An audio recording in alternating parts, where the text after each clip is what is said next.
Hello, it is Sarah with House Copper. Today I just want to go over something really briefly with you, and that is the restoration of old pieces. I get sometimes people talk to me about my own cookware line at House Copper and they say it's expensive. I mean, it's lovely and I understand the philosophy of why to use tin line copper, but I can't afford your pieces. And fair enough, they're heavy. They are made from scratch here in the US. I'm trying to cover costs of copper. And what I would like to say is that just because brand new copper is expensive, whether it's mine or one of the other manufacturers in Europe or in the US, that does not mean that you can't find it and get it restored for a fraction of the cost. So I often get pieces like this. This is a really heavy piece that somebody sent me. It is black. It hasn't been used in a while. It's gunky. The bottom is burned out with old grease and oxidation. But I will be able to restore this and get it all cleaned up and get it renewed. Renewed for use in the kitchen. This piece here, for instance, was found on eBay for about $30. So this is a really old piece. It's actually been repaired before right there. But as you can see by the seam work here, it was made in the flat. It's a handmade piece. The copper handle indicates it is probably a piece that was made in the likely in the 1700s. But I found it online for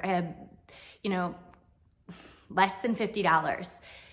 But I redid the inside and now I can use it in my kitchen. So I'm using a several hundred-year-old piece in my kitchen. Now, to have this retinned is also an investment, depending on how big the piece is. You could be looking at anywhere from, $20-30 if it's a small pot, all the way up to maybe 100, a little under 100.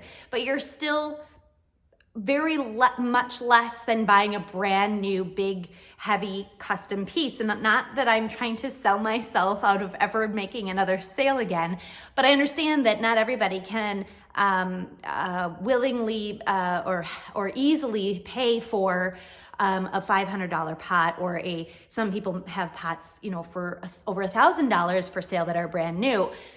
That I can't afford that. So,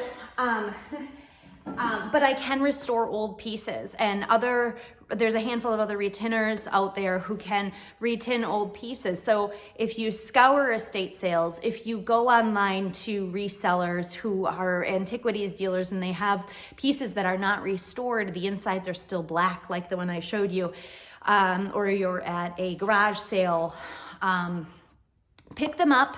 If they're, not a couple of bucks, you can go to Goodwill. I have people who find things at Goodwill for $5, and even though they might have to spend, $50 to have it retinned, they now have a piece that will last them the rest of their lives, and it still is valuable as a really expensive brand new piece. So it's kind of like you can have copper if you even are not able to afford brand new expensive pieces. You just need to have it restored, and it's as good as new again. So I just wanted to have that message out there, and just empower people to feel like they can go scour and they too can own tin line copper on a budget, if that makes sense. So that's today's video, is to always have hope, to always be looking for copper, always be open to finding a piece, and know that you can give it new life and give it time on your stove. And if you have any questions about what to look for when you're buying old copper, just a very brief rundown. The thicker the better in terms of wall thickness.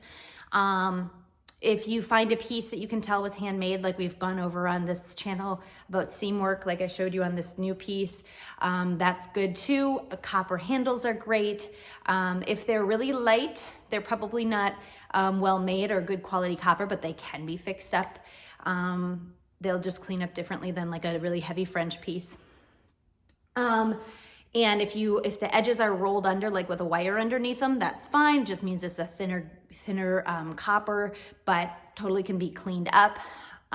If there's a hole in the bottom, it's going to be more expensive because it has to be repaired, not just retinned. If if the handle is cracked, if there's cracks, there's a repair charge, so that gets more expensive. So try and find things that don't have holes or cracks if you can.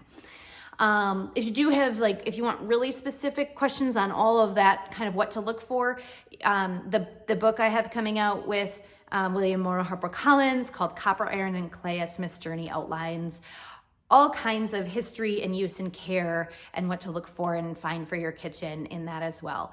So without further ado, that is it. Thank you for watching. Let me know any questions, and have a good one.